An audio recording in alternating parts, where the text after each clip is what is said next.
What up, Chicken Nuggets? Tyler here with the Sports Cars Are Dope podcast. Don't sing, Tyler.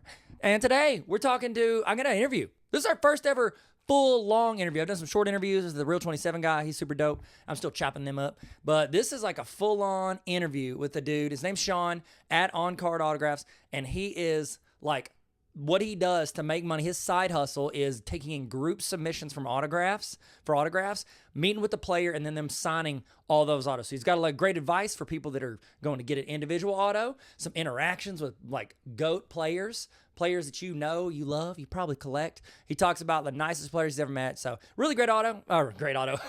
He talks about how to get great autos, but it's more of just like a great interview, great chat, and I hope you get a lot out of it. And let's jump into it like we're diving into the deep end of a pool in August. It's kind of cold. Later. Or not later. I'll see you in a sec. We're about to hit the intro. Man, this is my first podcast.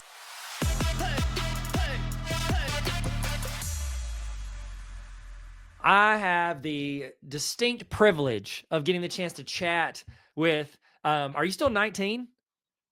Yes. 19-year-old collector. Like, that's so impressive what you're doing at such a young age. When I was 19, I was dumb. I just run around doing nothing that mattered. It's so cool what you're doing. At OnCard Autographs on Instagram. His name's Sean, and he is, from all the things I can see on Instagram, you seem like a good dude who's out there doing some pretty cool stuff in the hobby. So before I get in and start pumping out questions, you want to give like a couple things about yourself, some things that maybe you're passionate about, or what kind of drove you into like doing what you're doing right now? Yeah, and I appreciate you having me on. So yeah, like you mentioned, 19, so still in college, and I figured, I started doing autographs when I was probably about 10 years old, writing letters to the athletes, stadium, home addresses, and things of that sort. And that's how I started collecting them. But when I realized that there were public signings, and I had a few friends that I made through Facebook that did on card autographs, meaning getting them through paid or public or private or public signings that look really cool in paint pen, and they just look better than, the cards you would pull from packs. And I was never really into that stuff, because around here in New York City there's not many places to get packs like that. So I realized that I could kind of create my own autograph cards, and I saved up what money I made from the ice cream store that I worked at, and then would try and send into one or two paid signings every month or so. And once I started posting back what I got on Instagram, people were asking me how they could do that sort of thing, and that's when I started taking consignments. The first show I ever did was the GTSM New Jersey show here local to me, which is actually coming up in 3 weeks again. But I started small. I think my biggest order at that show was 6 cards for Justin Herbert, and they Nice. all turned out really really nicely. And then I posted those, and I asked those customers nicely to put a nice referral out when they posted their cards, and then from there it just kind of just grew. And I did the national in 2023 through the public line, which was an ordeal, because it was 70 athletes, 2 or 3 items per athlete, something like that. And I would have to carry everything through the public line. I had my dad with me, helping me carry and take pictures, and we still do that to this day. So I did that through the public line, and then I did GTSM again, and the agents and the handlers, promoters recognized me and asked me, do you think you can get more, and we can do this officially? So that's when I stopped taking items through the public line and did everything backroom under my company, SAG Autographs. But I market everything through OnCard Autographs, which you have on the screen, and on Facebook. But that's kind of how it, it's a 2-year process of doing things through the line, and just like everyone else. And then once I was able to get enough volume, I was able to do it formally and officially.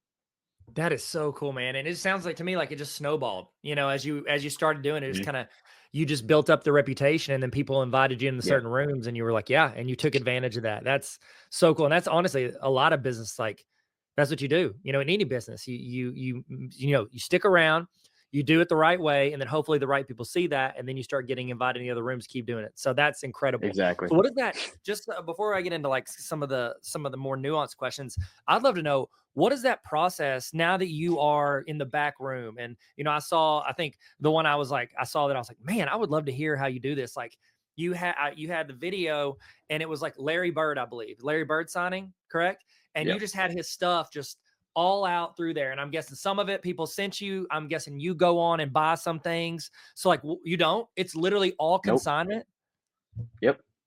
Dude. Okay, Um, so you're not going like, but do you ever like want to go on and be like, I'm just gonna go to eBay, buy every Larry Bird rookie on like rookie card, and then do those, but you do all consignment. I've thought about it, and honestly, when you know, inventory is a big piece of the signing game. Most promoters hold inventory. I don't, for the simple reason that I don't have space for it. Like I live in Yeah. a college dorm, and my parents don't want basketball stacked up behind me at our apartment where I am now. So I don't hold inventory. I don't want to do that. My business is based on mail order, so handling customer items, and I do occasionally hold inventory. Like I accidentally bought an extra Larry Bird 16 by 20, so I'm looking to move that. But I don't do it heavily like that. Maybe it'll be 5 to 10 pieces if it's a player I like or a player I believe in. But 99.5% of the items that you saw on that table were customer send-ins. I don't hold any inventory. At least I try not to. Okay. So is that something you want to do in the future? If you did have space, would you? Like, would you go out, buy a bunch of stuff and then sell it? I think so. Yeah, I think so. It's also just a matter of, what I value, where I put my money at. I don't necessarily think that right now is the time to hold 20 basketballs, even though I could probably sell them and do well on them. It's just not where I want to value that money at, especially when I can get so much volume doing mail order. But inventory is definitely a piece of this that I need to unlock, but not right now. In the future, for sure, though. Okay. And so what is that? Can you describe what that process you put it out there? Cause I'll see on your Instagram, you'll say, hey, I'm got a signing with, Barry Sanders, or you've done some like players still in the league. I think you did Jalen Hurts as well. Did I make that one up? No, I made Well, up Jalen Hurts. Jalen Hurts, he just did a signing. I wasn't a part of That's it because I was in okay. Cincinnati with Jamar Chase, but Ah, he that's what did. He Jamar did just Chase, do a that's who it signing. was. Yeah. I saw Yeah, it because he was at the Jalen was at the Philly show, and that's why I yeah. saw that. But you did Jamar Chase. That's right. I knew it was like a young player. And so you're going out like what does that look like? Now that you're in those rooms, do you have all that stuff? You bring it like people mail it to you after they pay you, mail it to you, you get it, organize it, you get the right markers, and then you just organize it and make it as simple as possible for the signer. Can you talk me through kind of that process? Yeah, so I mean, so from the very beginning, it's the agent or the exclusive holder reaches out saying, we've got X player coming. So we'll take Jamar Chase for example, or we'll take the CSA show that's coming up right now, which Jamar Chase will be at. So we'll take Jamar Chase. Mhm. So the promoter will reach out saying, look, we've got Jamar Chase coming up at April 5th. Um, you can take send-ins. So that means it's now my job to start doing the work of promoting it on social media, reaching out to clients that may want Jamar Chase. Um, and once I start getting some items or some commitments from people, they mail me their items. I do everything through social media. That way, there's a paper trail for everything. Smart. Everyone that way, it's all documented what color they want, how they paid, where they want me to send it back to. But I would then ask them, please mark up the card where you want it signed and in what ink, and then I'll do the rest from there. So they mail me, let's say you had a 2021 Prism Silver Jamar Chase that you wanted signed in orange ink. Now you'd send me the card with your name, your contact information, and then where you want it signed and what ink. Then I would then get the card in, message you saying, look, I got your card. How do you want to handle payment? And then I list off the forms of payment that I accept. I don't take payment until I have the item in hand in case something happens in transit and then we have to deal with the whole refund process. So Smart. I would take your payment once I get your piece in, and then once you do that, your order is confirmed, and you have to do nothing except wait until I send you a picture of your item signed, and hopefully a video or photo of Chase or the athlete signing your piece. I try and do that for as many people as I can. Um, but I would then prep the card on my own, mark it up with all my post-its. As you saw, all the post-its look exactly the same because I take the time to prep every single item, mark it up. So I know I'm as organized as possible. Cross-reference with the spreadsheet that I keep, and then I travel to the signing. Usually I check all the all the items that I can. If something can't fit, you got to ship it to the signing. But I keep, as you saw, I mostly do cards, so the cards stay with me at all times on my carry-on bag. Um, But once we get to the signing, it's usually, takes an hour or two to set everything up. You try and make it, as you mentioned, as easy for the athlete as possible. So what I do, and what you saw in that Larry Bird post is the end result. That's not how it started. I actually posted, you know, I think it was we were there till like 1 a.m. setting up for Larry Bird, but I posted a pan video of how we set up. And I do everything by pen color. That way the athlete's not constantly, signing one piece, cap, throw away, it's easier for them when they just go roll through with one marker. So I set everything up by pen color or pen type, and then they come in, sign everything. We try and take proof pictures, and I try and get a picture with the athlete at the end because that's what I collect. We can touch on it later, but I collect the signed photos. Actually, I think I have it right here. I collect the signed photos of myself with the athlete. So that's kind of what I obviously collect other things like my cards and other memorabilia, but that's my main collection right now. But I take a photo with them, and then it's the pack up. The pack up process is the worst, but that's the end result. And then bring everything back, or sometimes I ship from the show to get people their items back faster. And then that's it. Mail everything back, and hopefully everyone's happy. Oh, that is awesome. It sounds like a ton of work, man. I'll be honest, like just It the definitely is a ton sheer of work. organization of it. You know what I mean? Yeah. It's just crazy. I guess you have to leave a Post-it on there at all times because, I'm sure multiple people are going to send in the same Prism Silver, and you're just like, okay, I Yep. need to make sure they get their Yep. card back.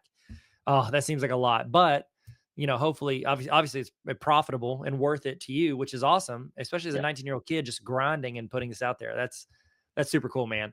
Okay, so I got Yeah. I got a Thank you. question for you. So one of the things my kids and I, we go to Grizzlies games, and a lot of times we try to get there really early, and we try to get players to sign stuff, and we keep it all for ourselves. Like, we haven't sold anything. I'm not saying I never will, but I have no plans to sell them because what Hmm. for me, and one of the things I love as a collector is that signed card or jersey or ball or whatever it is, that has a story. And each autograph to me has a story. Can you share with us a memorable experience where obtaining a signature led to an unexpected or profound interaction with an athlete? Yeah. I mean, just recently with Barry Sanders. I mean, Barry Sanders is, and anyone that has met him will tell you, is by far and away the nicest athlete I've ever worked with. Especially for such a as big of a name as he is, right? Like, he's arguably the best running back ever, but he treats everybody like they're his friend. And I mean, even if you go through the public line, right? Like, he and his agent JB, also a very nice guy, they will make sure that you get a photo with Barry, like standing at the table holding up your item, or posing or whatever, because they Cool. want. And Barry's told me this multiple times. He's like, I know how much the fans are paying to meet me. I want to make sure they get a good experience. And he definitely does that, right? Like, he's one of the nicest athletes, people I've ever met. And just this past weekend, a few days ago, I did a signing with him in Chicago, and I had 120 something. I do, I probably in the last year I've done 5 signings with him, and I've probably gotten over 1,000 pieces signed. So I spent a fair amount of time with Barry, and my dad got it on video, but where he goes, I was telling him that this is our one. It's been a year and 2 months since we first started doing signings together, and he's like, yeah, I can't believe, I feel like it's been 10 years, and it's just like that. It's super cool to have that connection with an athlete like Barry, and it's just he's always so nice. So I look forward every time that I get to. I'm going to see him again in June, so I always look forward to that. He just remembers. And then another story is that he remembered, where I'm from. Like, he knows where I go to school. He knows, like, where we live in New York. He had asking my dad how the weather is. It's like, here in New York, and it's just he meets so many people, even in the back rooms. There's so many different vendors, but he meets so many people in the public line. The fact that he takes the time to remember where I'm from and what I do, and it's just I just think that's super cool, especially for a guy like him who has got so much going on, meets so many different people. So every time I see Barry, is that's a great experience in and of itself. Yeah, that is like some of to me personally, one of the things I really love about sports and athletes. Like, there are these high profile people, especially Barrett, like you said, one of the greatest running backs, if not the greatest running back of all time. And so it's like you're sitting there, and these for them, they constantly are bombarded with, like, we sign this, we do this. They're probably like, whether they're at a game or an event, or we take a picture with me, or it's a paid signing where they're like paid to be there, they're still interacting with so many people. And I know for them, it can wear on them and be very Yeah. transactional almost. And for them too, and I've heard, podcasts where they talk, it's like, I think it was Austin Rivers. He was talking on his podcast where like he'll be out there signing for people, and then he just knows some of them are going out to sell it immediately. You know what I mean? Which, Yeah. I'm sure, especially, which I think for paid signings, obviously that makes total sense. Like, yes, I'm doing Yeah. this paid signing not for me to have 100 Barry Sanders cards in my collection, Right. but like, you're doing it with consignment. But there's people that get stuff signed, but at games and events, so it's like I know that some of them can get jaded, which I think is understandable. But what I've noticed Mhm. personally, like when I'm sitting there watching them warm up, pregame and stuff, and then watching them either, walk over and sign for every single person or just like stroll past everybody and ignore everybody, even like, my kids or other kids or whoever. And it's like, for them, that's just a moment after a game or before a game. But for me as a fan, like, that's my only interaction I have with them. Like the only human Mhm. interaction. And I may love the way they play basketball, but for me as like a person, as a human, and even, as a collector, those moments, they seem to weigh on how I want to collect or if I want to collect certain people. Is there anybody that like maybe you didn't collect before? You're like, okay, I'm just doing the signing and I've got all these people's stuff, but then like your interaction with them made you want to start collecting them, or it took them and put them in a new light? Yeah, and before I answer that, to your point, like there's a different respectability for guys like Shea Gilgeous-Alexander and Luka Doncic that literally sign for everybody, whether they know it's going to be sold or not. They still take time to sign for everybody down the line. I always see it on Instagram, and I'm sure other players do it too. But those are huge, massive names, but that still take the time to sign for everybody, and I think that's super cool. But to answer your question, yeah, Jerry Rice. I always thought that he would have, he would be kind of like, because he's the great, I mean, he's the greatest receiver ever. I didn't think he would be all that personable when I first started to work with him, but he also is just, I mean, he's awesome. Um, Now I don't necessarily collect players like, as you may, or as, by like building a PC of them. I do that for my favorite player, McCaffrey, and then Taysom Hill. But for these other guys, I don't really do that. But Jerry Rice definitely got put in a different level of respect. Like him and Barry are just head and shoulders above everybody else. Like in terms of the experience that I have with them. That's not to say everyone else is mean. It's just that they go above and beyond. And you know what? Like 99% of the athletes are fun to work with and are a pleasure to work with. But just Barry and Larry, or Barry and Jerry, are just head and shoulders above everybody. It's just they just make the experience so, so much fun. That it feels like you're their friend. And obviously, I'm not Jerry Rice's friend. And I would say I'm maybe Barry Sanders' acquaintance, but they make it feel like you know them and that you actually know them from, not from Barry Sanders, the running back, or Jerry Rice, the receiver, but from just being around them, um, day to day. So to me, that makes the experience more than getting 100 perfect signatures. It's the fact that I can do that and have fun being in the presence of these guys and not have it feel like, they're you're the fan and they're the athlete. No, you guys are even on that stage, even though you're paying them for their signature. They don't make you feel that way is what I'm trying to say. That's really cool. And I think I have a huge respect for players that do that. Like Shea Gilgeous-Alexander, like we went to the game, Memphis game, and he was there and he signed for every single person. Yeah. J-Dub signed for every single person, like, and then there's certain players that just strolling by. There was one player on the Grizzlies, and it was, I don't set up on the Grizzlies side a ton, because it's always way more crowded and my seats aren't over there. And so, but the couple times we have, like I Yeah. had bought, a jersey of one of the players, and, it was a cool jersey. I liked it. He's one of the main players there. And I, had it. And then like, a lot of them will stop by. Some make a point to sign everybody, and he walked by the first time. He like signed for like a couple people, like right there on the front row and, courtside. And then just strolled past the rest of us. He just threw up the deuces, like whatever. And Yeah. then I was like, okay, well, maybe, he's just in a hurry. He's got whatever. And the next game we got there really early. And I was like, Grizzlies. Like I had another player that I really wanted to get, and had his jersey as well. And so he's coming, I'm wearing it. And he saw, and he wasn't like one of the, I don't even know if he's a starter right now because he came back from injury. He's a young player. And I was like, yo, will you sign my jersey? And a lot of the, at the games, a lot of kids are like, here's my John Morant jersey. Will you sign it? It's like, doesn't matter if you're Jaw or not. It's like, that's the only jersey they have. Yeah. When he saw mine, he got like really excited because it was his jersey, and he signed it and wrote my name on it. I was like, thanks so much. And then that other player, I watched him, like he warmed up and then sat down for like an extra, I mean, probably 20, 25 minutes. And then he came by and just like strolled by us again. And I was like, all right, I'm good. I said, I said, unsubscribe from him, went to the gift shop and like traded his jersey in for that other player. So I don't know. It just Yeah, matters to me. Like, and again, you don't have to sign, like everybody's like, oh, they don't owe you anything. No, they don't. But I also don't owe them anything. Like I don't have to, I can like them or not like them for any reason I want. So right. I don't know. It's just fun. And it's interesting to me how that plays into it. And I could even imagine being on the side where you are, where it's a little more transactional, but also it's more relational because you actually get time with the players. And Yeah, so it's yeah, weird because like you would think like them donating their time to go sign something would be the most relational, but it's not because it's like they're working their way down the line. And you can maybe get like yeah, one comment into them, which my comment's usually, I promise I'm not going to sell it because they think like, crusty old white guy is going to sell it. I'm like, I'm not, I yeah, promise. And so, yeah. okay, so I got a question for you.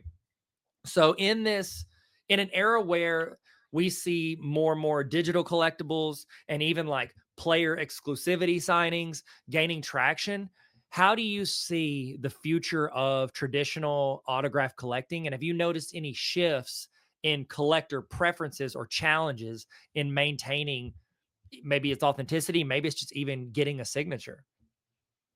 Well, yeah. So the exclusivity is a big thing.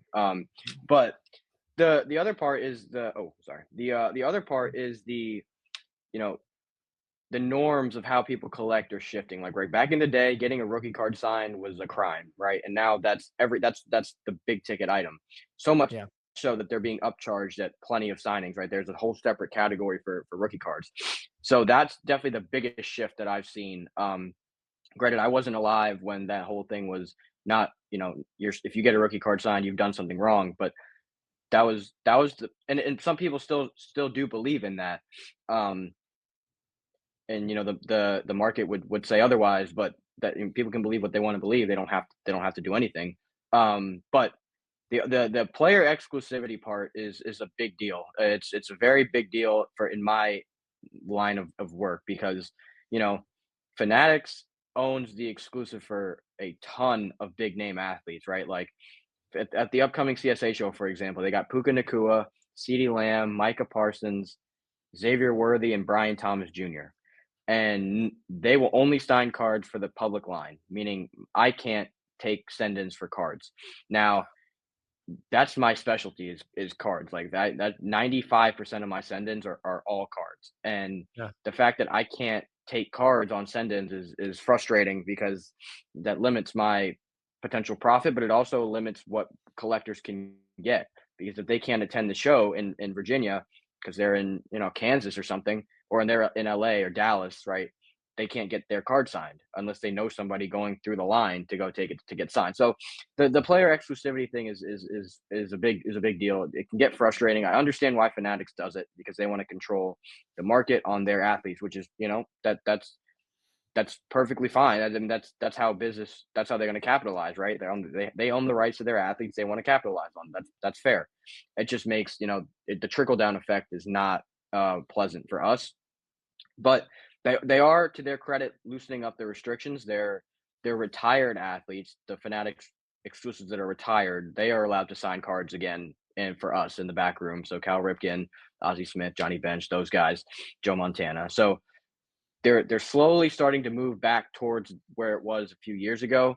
I don't see that changing with the current guys anytime soon because they want to capitalize on that market. But you know that the player exclusivity thing is a big component of what allows me to do well versus not do well. Yeah, I bet. And I know that's got to be not, it's probably a little frustrating, I would assume, because you're like, I'm there and there's four players I can't even go see, when you're making the trip anyways. And, cards also, you talked about mostly doing cards. I bet that's probably even nicer for you because transporting cards is a lot easier than helmets or basketballs or Yep. even jerseys are a little easier because you can like fold them up but it still Yep. takes up a lot more room than one little card. And so that's we take jerseys to the games a lot of times to get signed, and that's fun, but also like I only got so much wall space. You know what I mean? It's like, Right. like what Right. can you do?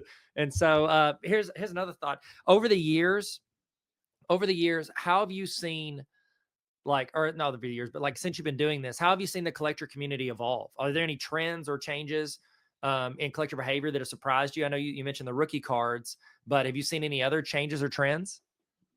Yeah, I mean, the ink style or inscriptions too, are some things that I've noticed have changed, right? Like the the norm was to go blue Sharpie on cards for a while, and then my good friend Brian Rice did the first ever paint pen card at a signing, to our knowledge, with I think it was Justin Herbert, or Peyton Manning, one of the two, and it was a light blue paint pen on a chrome card, a refractor card, and it popped like crazy because the shine matched with the paint is it just looked really nice, and that kickstarted a whole new thing of paint pens. So now you get at Jamar Chase, I have to bring 10, 12 different pens because every collector wants something different, and that I think that is also part of what makes this paid signing thing unique, right? Because you can literally customize that card however you want, right? As you mentioned, like if Shea's going down the line, he's not switching markers for every third guy because one guy wants it in blue, one guy wants it in black,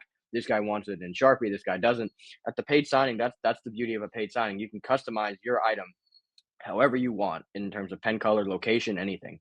And then the inscription trend, I also think is quite interesting. Fanatics limited that too, but now they've slowly started opening it up, because inscriptions make your items unique. Um, Before it was just name only, and some people, some very prominent collectors still do believe in just name only, because inscriptions, when overdone, can make the card look a little busy. But that also is a differentiator, right? Like these guys, Barry Sanders probably signed, I don't know, 200 of his score rookie this past weekend, but maybe only 30 got inscriptions, right? So that part is what separates your card from others if you're trying to resell. Um, and that it's interesting to look at the market versus of a signed card with no inscription versus a signed card with an inscription, the same grade, same company slab, and see what the sales data shows. But other than the rookie card thing was the biggest shift in this aftermarket autograph niche of the hobby. And then after that, we just kind of expanded on it with the paint pens and the colors and the inscriptions. What are some of the coolest inscriptions you've seen? Did any stick out to you? Yeah, I think Barry Sanders has. I mean, the Lion King is such a cool nickname, so he does the Oh, Lion King. cool. I when Ricky Henderson had a great one. The Man of Steel was awesome. I worked with Ricky, but he was also really good. He was one of my favorite to work with too. But the Man of Steel is really cool. Joe Cool for Joe Montana. Tom Brady doesn't do paid signings where they're open to send-ins, but he has signed his own cards where he writes "GOAT" on them. So how many players can say that? So that's a unique inscription. And then you have, just cool stats that, not many players have, right? So Jamar Chase, just this past signing, was the first one that had Triple Crown inscriptions. Guys like Lenny Wilkins, when he did signings, had 3 Hall of Fame years under his Hall of Fame inscription, which is not, I think he's the only one that has been inducted 3 different years. Oh, Jerry West, I think, did 2. But just cool things, and then you can, get personable inscriptions. Like I had David Montgomery signed 2024 fantasy MVP because he was on my team and he basically carried me. And then next time Jahmyr Gibbs does a signing, I'm going to get him to pair that. So it's just, things like that. Just customize however you want. Get personalizations like you saw in that Jamar Chase photo I showed. And that's the beauty of inscription. Some guys like Peyton Manning will only do certain inscriptions, but still nicknames I think are probably the coolest ones, or ones that don't have any meaning to that guy over there, but they mean something to me because he was on my fantasy team or something like that. I think those are the coolest ones. Bro, I could not agree more. Like I love, like I've got a Jerry West one and he wrote Mr. Clutch on it. And I'm like, I bought it Yeah, that way, but like, I love that nicknames, but then also like my personal favorite, because my collecting is always like kind of specific to me because that's, how I'm traveling this earth is as myself. But like, I yeah, love the idea of something that just matters to you. Like I've not gotten any yet like that, but the one that, the one, that a couple that I want to get, I have a Dr. J rookie. And Dr. J is famous nickname. Well, a couple years ago I got my doctorate, and so I went to the national with that card, and if I got a chance, I was going to crack it out and have him sign it, from one doc to another or something like that. yeah. Something to the That's really effect of cool. like a doctorate thank you card, but his signature on the card. And I haven't done that yet. But if you got any Dr. J autos coming up, autograph signings coming up, I'll probably We're send them working on today. it. We're working on it. Should be sometime soon, actually. But Okay, yeah, that's really cool. That's a really cool idea. I didn't actually thanks. think of that. I mean, I'm not a doctor, but it's actually a No, really cool idea. not yet, baby. You're in school though, right? Let's My mom's a go. doctor, but Okay. All right, yeah, that's one that I really want to do. And then also, like, I'm a big Jordan Poole collector, and if I ever get a yeah, chance to like sit down and do a signing or something with him, I always kind of have a running thing. I always call him like the real Jordan. You know, do love Michael Jordan as well, but I always call Jordan Poole the real yeah, Jordan or something like that, or maybe even just GOAT. Because talk about Tom Brady, Jordan Poole's right there, baby, arm sleeve Poole, yep, baby. I'm sorry. All right, yep, neck and so neck, I think what'd you say? neck and neck, right there. Michael Jordan and Jordan Poole, or sorry, Tom Brady and Jordan Poole, right next to Yeah, each other. same thing, same thing. I mean, I see no difference here. So, every collector has that one, like, elusive autograph they dream of adding to the collection. Who has been your, like, white whale or what efforts have you made to either secure it or try to secure it? Well, I want my the autograph I really want most is Cristiano Ronaldo signed card. Yeah. Um, because when I grew up, soccer was my main sport, and I played all the way through. I was the captain of my varsity high school team, so I played Mhm. soccer all my life. Um, and I have a jersey, and I have an 11 by the number one autograph I wanted from him was an 11 by 14 or 16 by 20 of the bicycle kick, and against Juventus in the Champions League, and I do have that. But since I'm a card guy, I really want a rookie card. I don't know who has. I think Icons has it exclusive, and they don't do send-ins. Just they're in Europe, so it'd be a whole ordeal. So I haven't thought about how to approach them with that. I know Messi just did a signing very recently where it's not open to send-ins either, but there's ways to get them. It's not like they don't sign. It's not like they're Michael Jordan or you know Charles Barkley where they just don't do paid signings at all. They do them, um, but that's the one item that I really want that I don't necessarily know how to get just yet. There's a few items that I do want that I eventually will be able to get.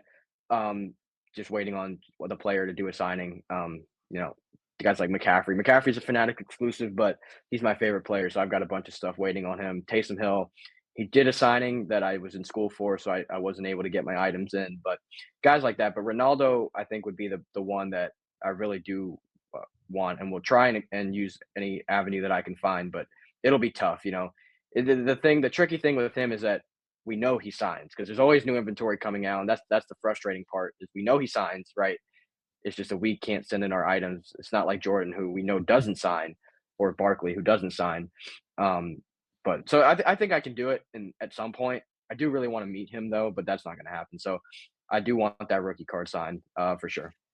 Well, I wouldn't say it's never gonna happen. I mean, a few years ago, we just said, "Yeah, I'm gonna hang out with Barry Sanders. He's gonna know where I goes to That's true. school." So, like, That's you true. never know. That You is true. never know, and, we just need him to have the right, economic disaster in his life to where he's signing to make extra money. That's all we need, you know? Yeah. We don't I want mean, I think if he comes to the MLS, there's a possibility that something materializes. If he comes, like I think with Messi in Miami, we might see some more Messi stuff pop up. But you never know. I mean, it's interesting. He's a billionaire. I doubt he'll ever be in a position where he needs to sign, just like yeah, Jordan. But some of these guys understand that make money while they're hot, right? Like you might as well. yeah. There'll come a time when they're retired and they might not have the same demand for their signature, so they know to take advantage of it while they can. So it's actually quite an interesting dynamic between the athlete and their understanding of the market and how they do their signings, right? Like the more they sign, the more money they make for themselves, but also the lower their value of their signature goes. Now, most of them don't care about the value of their signature, but it's interesting. It's an interesting dynamic between those two things, which I find pretty interesting. Yeah, it is. That's super cool. And I've thought of that before. Like, wonder if like is that why LeBron doesn't sign as much? Now he's exclusive with Fanatics. He was exclusive with Upper Deck, but like Mhm. why do they think that okay, well, this will throw the value up and it'll be even more rare? I know like some like signers in the past, from what I've heard, like they reserve certain items that they don't sign. So like I know Ricky Henderson's famous for not signing bases unless it was for like like it was a gift to somebody special, like Mickey Mantle didn't sign bats. I know is there any others Right. that like we don't know about that don't sign specific items? Yeah, there's a few, like, the most famous would be Bo Jackson not signing the 1989 score with the bat and shoulder pad type, that thing. Because that's a legal issue. He won't sign Tecmo Bowl for some reason. He won't sign items with um, uh, Cam Newton or Pat Sullivan. I don't know why. Auburn Heisman's, that doesn't really make sense to me. But Wow. um, Randy, I mean, he's a different type of signer. Randy Johnson won't sign jerseys unless they have five. I think it's five or more signatures on it. He won't sign singles. Like, he won't put his own. He won't be the only one to sign a jersey. Um, there's some guys that won't sign items that don't put them in a good light. Like, some guys won't sign fight photos of them fighting during a game. Yeah. You know, so, like, flipping people off or stuff like that. And then the one that I find most interesting recently was Saquon Barkley has done, I think, two signings since the backwards hurdle, Mhm. but he won't sign that photo at all, even if it's on a Really? card, on a shirt, or whatever. Yeah. So, my guess this has something to do with licensing, and he probably wants ownership of the photo, and Fanatics won't give it to him, or I don't know what the deal is. That's just pure speculation, but he won't sign that backwards hurdle photo in any capacity, which I find really interesting because, I mean, that's probably the most desired Saquon Barkley item right now, right? So there's definitely some behind the scenes, even further than me, about these signings. There's so many little nuances that go on behind the curtain. That is so cool.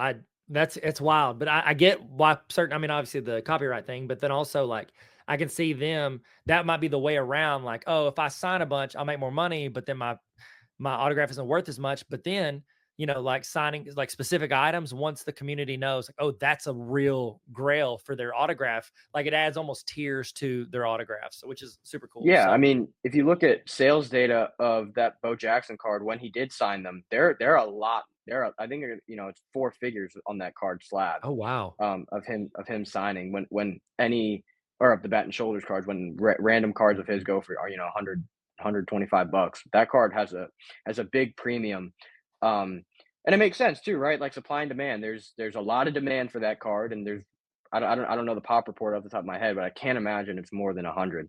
And if it is, then I'd be shocked. But so there's definitely different tiers of items, and artwork is also something that gets heavily upcharged, and is also oh under yeah. scrutiny too. Yeah, I could see that because and a lot of that artwork could be numbered as well, so that's super cool, Yeah, super cool. yeah, Okay, I got a couple more questions if that's okay. Is that cool? yeah, yeah, If you yeah. have time. Alright, so one of I the do things have I love time. about do what? I do. I'm on spring break, so all Oh, I'm man. doing is shipping out items from the last 2 weeks of signings. I've got time. Well, that doesn't sound like a lot of fun, but that's No, it respect, is not. okay. So, one of the things I love about your account is, your posts, they often highlight, like, the narrative behind the autograph, not just like, "Here's the auto," which is awesome, but then also it shows that the story behind it. How important do you think storytelling is in enhancing the value and appreciation of a collectible?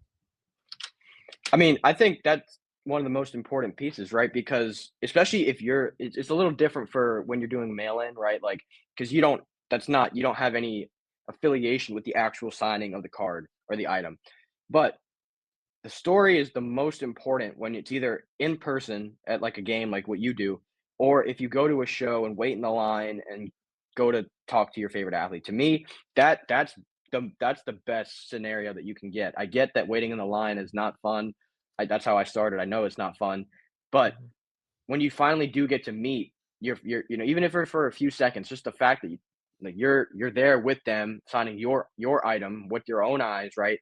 That I find it hard, especially for me. I haven't sold any of my autographs that I've gotten myself in person when I did through the public line. Like, I I could have taken advantage of the Justin Herbert when he was so hot, and those things were selling like crazy, but I still have mine. That was the first, you know, and it's a memory, right? Like, the Justin Herbert I have is a 2020 Mosaic Spark. I don't know what it is, but it's like a refractor Mosaic rookie in light blue paint pen that I have slabbed, that I got at that first GTSM show I mentioned. Um, and I could have sold it for major profit, but I didn't. I kept it because think about it, like that kickstarted all of this. The fact that I can hang out with Barry Sanders and he knows where I'm from, and that's because of that card right there. So I haven't sold it. I probably never will. I probably will take a loss on it if I sold it now, but you know, I'm never going to sell that card. And the thing that sticks out to me is the only time I've met Christian McCaffrey, who's my favorite player, was through the public line at a show. I flew out to South Carolina where my grandparents live, so I didn't have to pay for hotel and all that. But I flew out there during the week just so I could meet him. And I was the first one in line. And, I got to talk to him for a few seconds. And I have a picture of, shaking his hand. I have a picture with him. And I'll never forget, like, I've probably met, 300 athletes throughout doing this in the last 2 years, 3 years. And that's still one of my favorite memories, even though I only got to talk to him for 2 minutes, right? It's the fact that you actually get to talk to your favorite players. Um, and then the item is like the memento from that, right? Because you don't get to keep the conversation per se tangibly, but the card is the memento from that moment. And I still have all those McCaffrey items that I have, and those photos. I have them framed. I got one signed, and I've yet to work with him again. So you never know when that one experience will be the last, or you won't get another one for a long time. So the story behind meeting the athletes arguably is the most important part, even ahead of the item that you actually get signed. Yeah, I couldn't agree more. I couldn't agree more, and that's why I love you say, taking that conversation.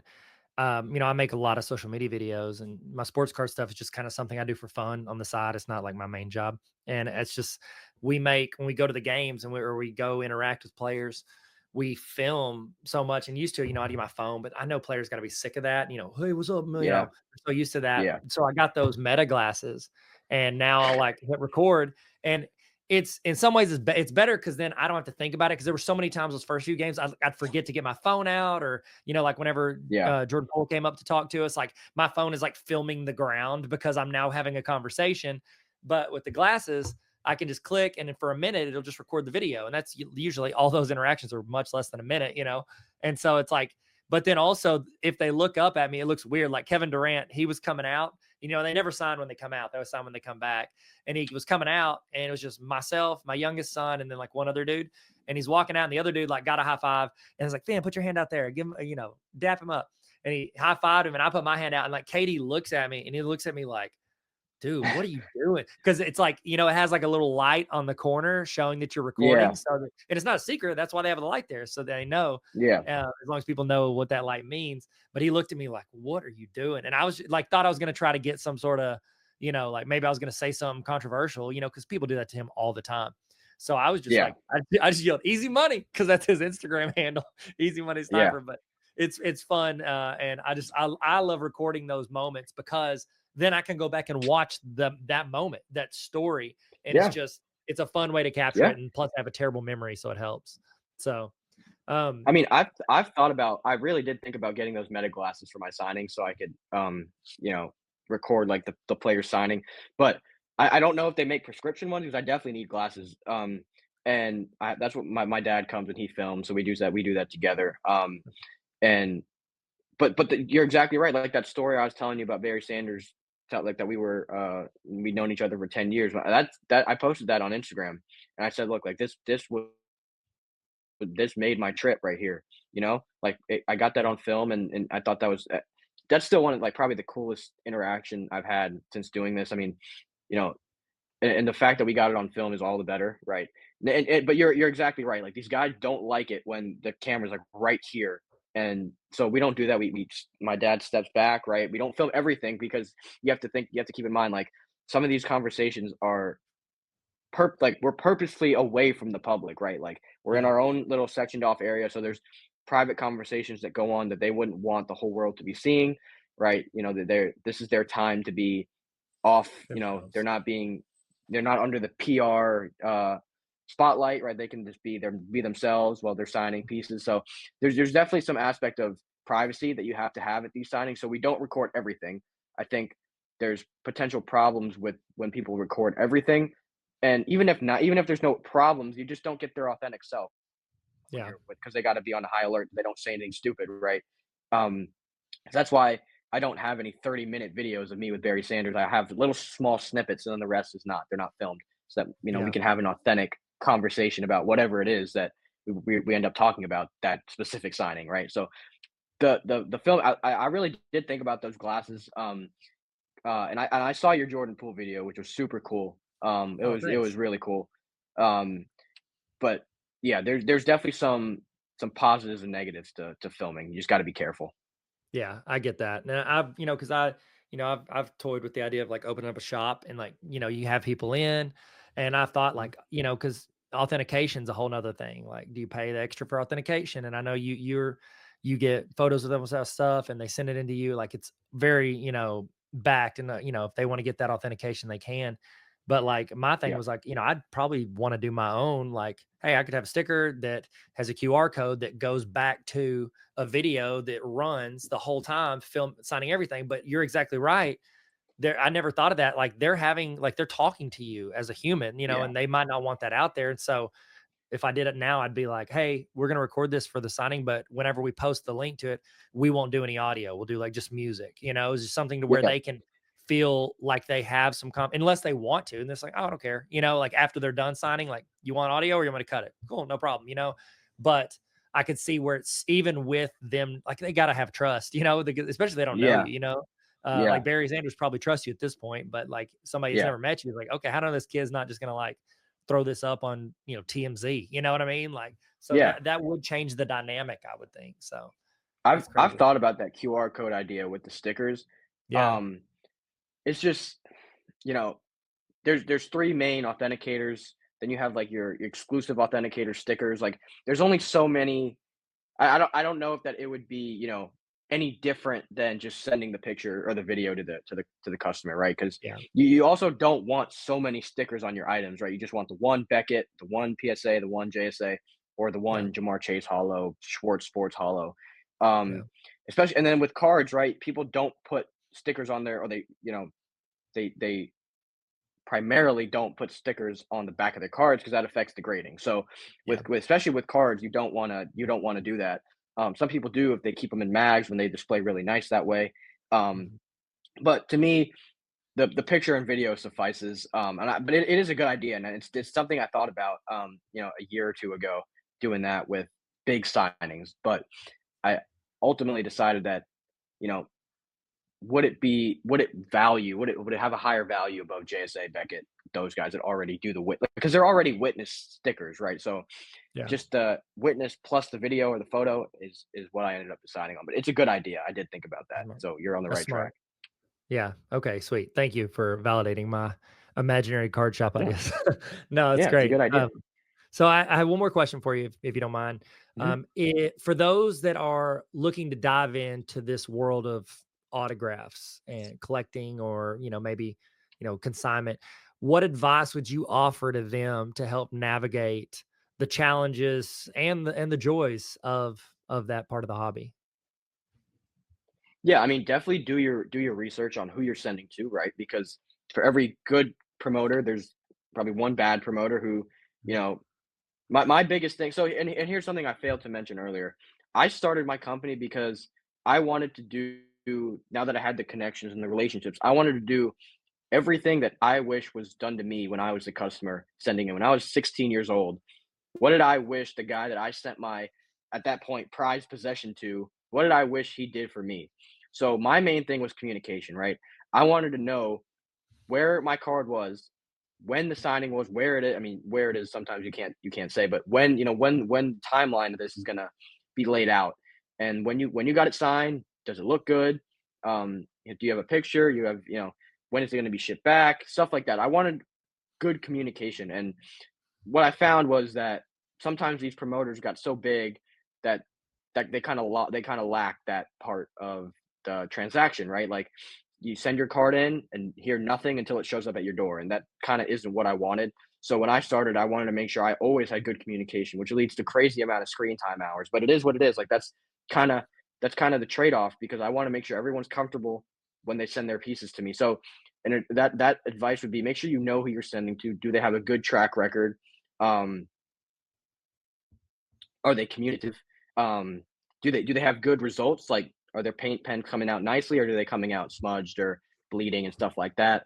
Also, do your research on is this the card or the item that you want? Like, don't just buy something because it looks like that's what's selling. If you're buying something for resale, then yeah, do that. But make sure you know what your reason is. Are you buying it to collect, or are you buying it to resell? And either one will be fine. Just make sure you know that so you pick the perfect item for you. Um, and then always ask questions. Would this paint pen work? Does this color look good? Will this affect the value if I get it signed? Should I get an inscription? How many words for the inscription? Like, there's a bunch of different little nuances that you have to understand before, because at the end of the day, most of these signings are not cheap, right? You're paying for a service of a sit down signing and customizing your item. So if you're going to pay it, you might as well take advantage of all the perks that comes with, which is fully customizing your item to the best that you can. So make sure you ask questions, make sure you know who you're sending to, and then overall just have fun with it. Like, this is a unique opportunity to get an item specifically tailored to you. So just think about what is more valuable to you, the aesthetics, the value, where you're gonna get it personalized to keep and stuff like that. So it's a wide range of opportunities with paid signings, and just knowing what you want, not what Jay over there wants, and what Jay over there thinks is going to be more valuable in the future. What you want is the most important. And I'm always happy to answer any questions about paid signings, because I think that's what I would have wanted when I was 15, 16, just getting started in it, That's which is cool. crazy. That was only 3 years ago, but I know, man. You've come so far in just a few years. Like, I know you're in college right now, but have you thought about just turning this into your career? I have. The Fanatics no cards thing is kind of what's throwing me That makes or sense. pushing me away, because the I've always said to people, like, if I was able to take cards, I could probably do this full time right now, because that's kind of my main customer base. Like, that's what I specialize in, getting good quality autographs on high end cards. And the Fanatics athletes are the ones that have the high end cards that are hot because they're current players. Yeah. And the fact that I can't do it just puts my output right here, right now, but with Fanatics it'd be up here. It's just not there right now. So I'm not comfortable just taking it full time just yet. Makes sense. Makes sense, dude. That's smart. Smart. Hey, and I am pro education. So obviously keep rolling with it. That's great. Dope. Thank you guys so much for watching. I really appreciate you guys. If you have any topics or things you want me to talk about, go to sportscardsardope.com. And that's where I'm taking submissions. People are throwing in stuff there. I got one from somebody who submitted asking my favorite shops in Arkansas. So I thought I'd just go this little mini mailbag at the end of the longest episode I've ever done. And I think it is. Yeah, I think it is. This is the longest ep I've ever done. So here is one of the questions that we had. He asked, what are your favorite shops to visit in Arkansas and get stuff from? So I think I've been to like 5 or 6 shops. I used to love Sideline and Conway, but Clay, he wanted to go more mobile. So now he's doing mostly shows and then kind of, wheeling and dealing outside of that. And I loved Clay at Sideline. I live in Sling County, Benton Bryan area, and Card World of Bryant, I've made a lot of videos there. Mike's over there. They been great to me a ton of times, and so I really like going in there. And I really like Game Day in Little Rock as well. Game Day, there's all Game Day in Las Vegas, and this is like kind of connected. I don't know how it's connected, or maybe it's just like they share a name, and I think they're related. But Jim's super cool dude, and they're always really good, especially in the value boxes. I love hunting value boxes. It's one of my favorite things, and piling stuff together and just see what happens. You know what I mean? And so they've been great. Jude the dude, he's up there. A lot of great dudes up there at that store as well. So Card World and Game Day are my 2 favorites that I go to the most frequent. And it's because pretty much every time I go in, I'm going to find something I'm going to walk away with. You know what I mean? And they've always been pretty good to me. So those are my 2 faves. Thanks for asking. If you got any other mail day stuff, sportscardsardope.com. Also, we got merch, but I haven't really talked about it. All right, I'm going to stop talking. Sports cards are dope. So are you. Thanks, Sean, for being in the interview. Thank you for listening. Later.